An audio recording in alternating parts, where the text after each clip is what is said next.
제가 이제 앞으로 한 네 번 정도에 걸쳐서 우리 풍성한 삶의 시리즈 해서 오늘 첫 번째로는 각자 도생의 역량 강화, 우리가 스스로 역량도 강화하고 또 우리 가족적인 차원에서 또 서로 우리 당사자의 역량을 강화시켜주는 그런 일들을 같이 좀 할 수 있기를 좀 바라는데요.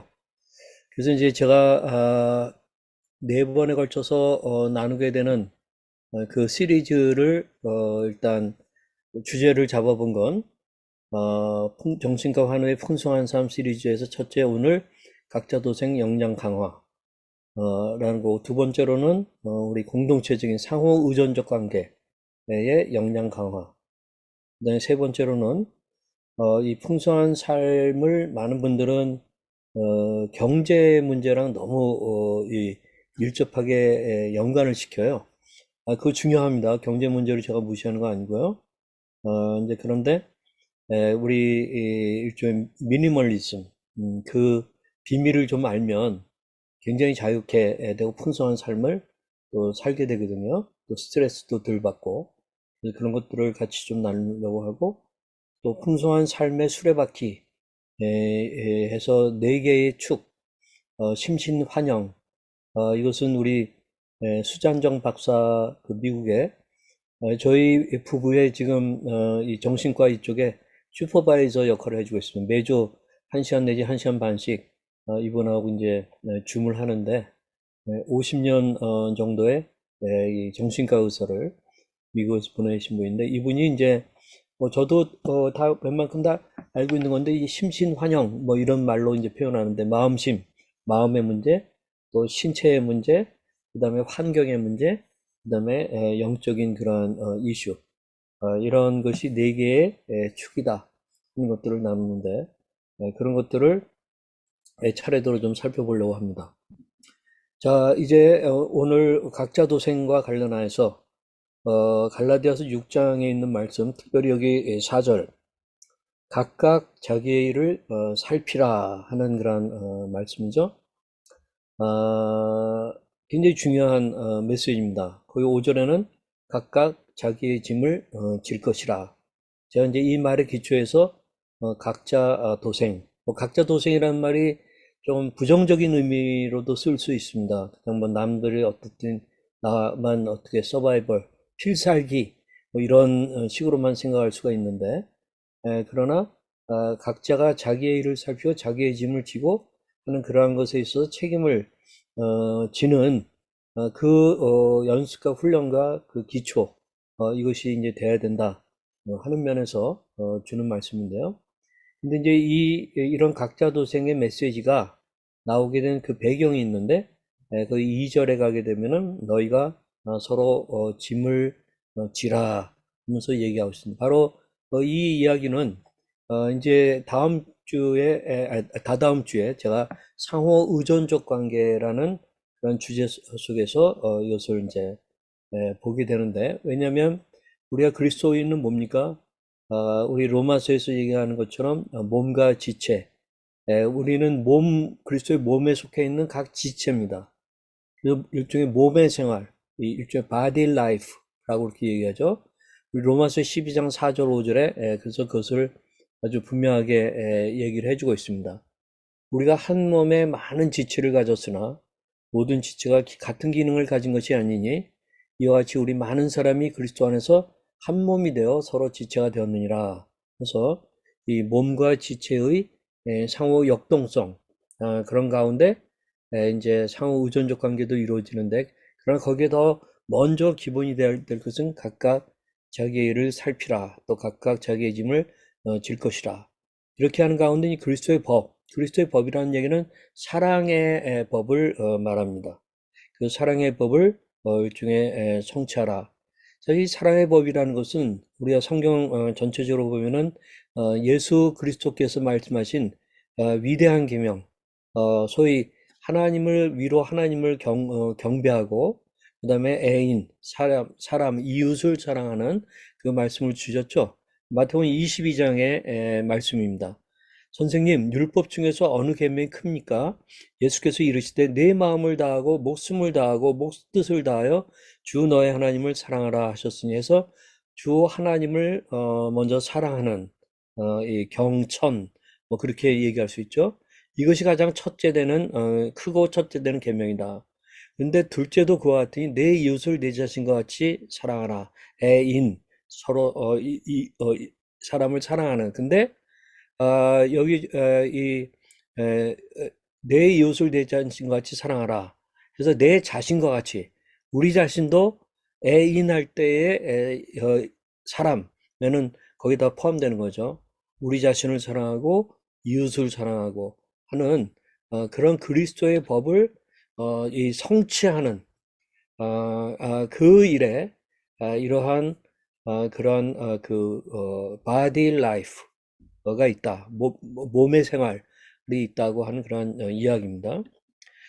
우리가 이제 제가 이 마태복음 이 우리 갈라디아서 6장 2절부터 5절에 있는 말씀 지금 본 말씀을 좀 간단하게 여러분들에게 이렇게 도표화해서 좀 알려드리도록 그렇게 하겠습니다.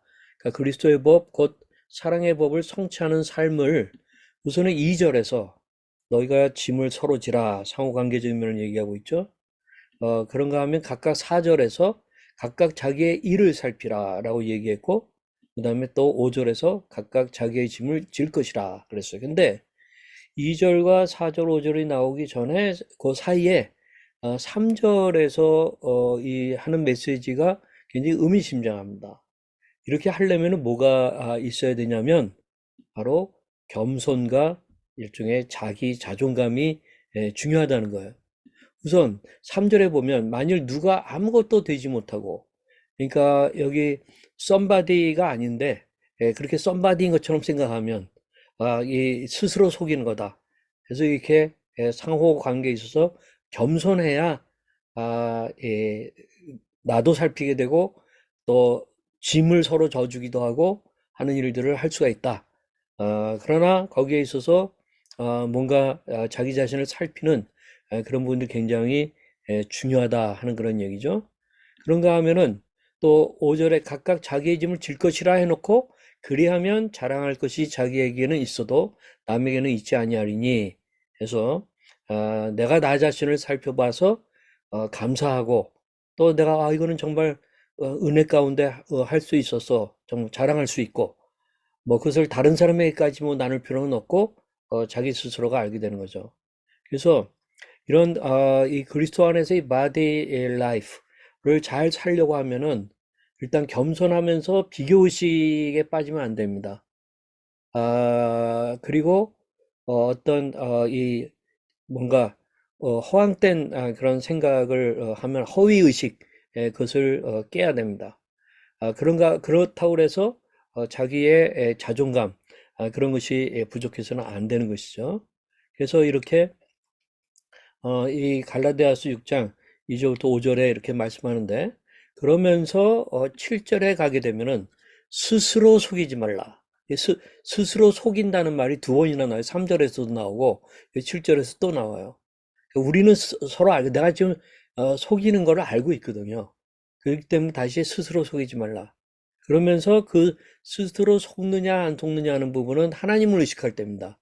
하나님을 업신여김을 받지 아니하시나니 그 다음에 사람이 무엇으로 심든지 그대로 거두리라 해서 정말 우리가 서로 짐을 져주는 것이든 또는 각각 자기를 살펴서 각각 자기의 짐을 지는 것이든 무엇이든지 심어서 그것이 일정한 시간이 되면은 열매로 그대로 거두는 그런 삶을 살게 된다 하는 그러한 이야기인 겁니다. 자, 이런 그런 맥락 속에서 각자 도생을 이야기하고 있는 거예요. 또 우리 고린도전서 10장에 보게 되면은 사람이 감당할 시험밖에는 너희에게 당한 것이 없나니 오직 하나님은 미쁘사 너희가 감당하지 못할 시험 당함을 허락하지 아니하시고 시험 당할 즈음에 또한 피할 길을 내서 너희로 능히 감당하게 하시느니라. 여러분 정신질환의 문제 때문에 굉장히 혼란과 좌절이 있었겠죠. 그러나 하나님께서는 그 당사자에게나 그 가족에게 감당할 시험밖에는 이 당한 것이 없다. 감당하지 못할 시험당을 허락하지 않는다. 시험당할 즈음에 또한 피할 길을 내서 너희로 능히 감당하게 하신다. 그렇기 때문에 각자 자기를 살피고 각자 자기의 어떤 짐을 지고 하는 일들을 하라 하는 그러한 이야기입니다. 고린도전서 3장에 또 같은 맥락에 심는 이와 물 주는 이는 한 가지이니 한 가지이나 각각 자기가 일한 대로 자기의 상을 받으리라 해서 각각 자기가 일한 것이 심은 대로 거두게 되는 그러한 면에서 이 보상이 있는 것을 분명하게 이야기하고 있습니다. 고린도후서 5장 10절에는 우리가 심판대 앞에 서게 될 때에도 각각 선악간에 그 몸으로 행한 것을 따라 받으려 함이라 해서 각각의 자기의 삶을 영위하고 책임지고 하는 일들이 굉장히 중요한 것을 이야기합니다. 이렇게 성경 전체적으로는 각자의 어떤 일을 살피고 각자가 책임을 지고 각자의 짐을 지고 하는 부분들을 굉장히 강조하고 있습니다. 근데 여러분, 그래서 이러한 말씀들은 각자가 자신의 삶을 책임지고 살아야 한다는 것을 가르쳐 줍니다.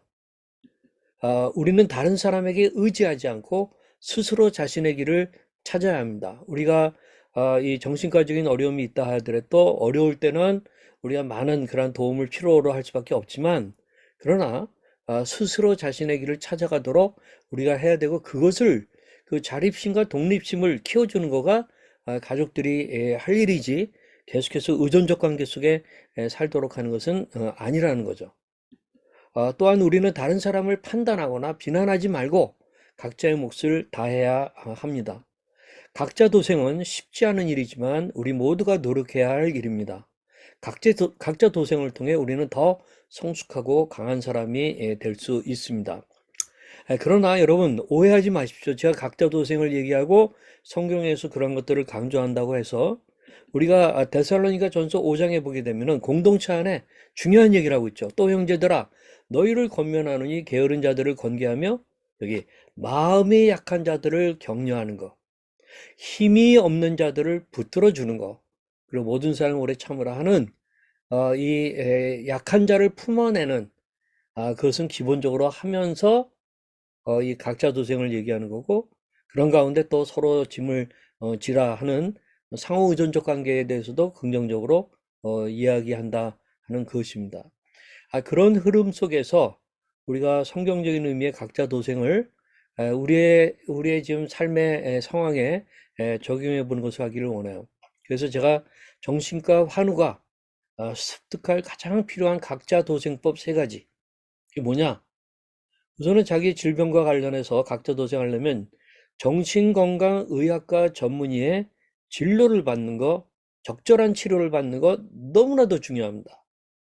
이게 각자 도생에 있어서 가장 먼저 나와야 돼. 왜냐면 우리가 뭐 만약에 폐가 안 좋다, 위장이 안 좋다, 요즘과 같은 의학이 발달한 이 시대에 그것을 혼자 끙끙 앓고 뭐 민간요법 뭐 그런 것으로 끝날 문제는 아니잖아요.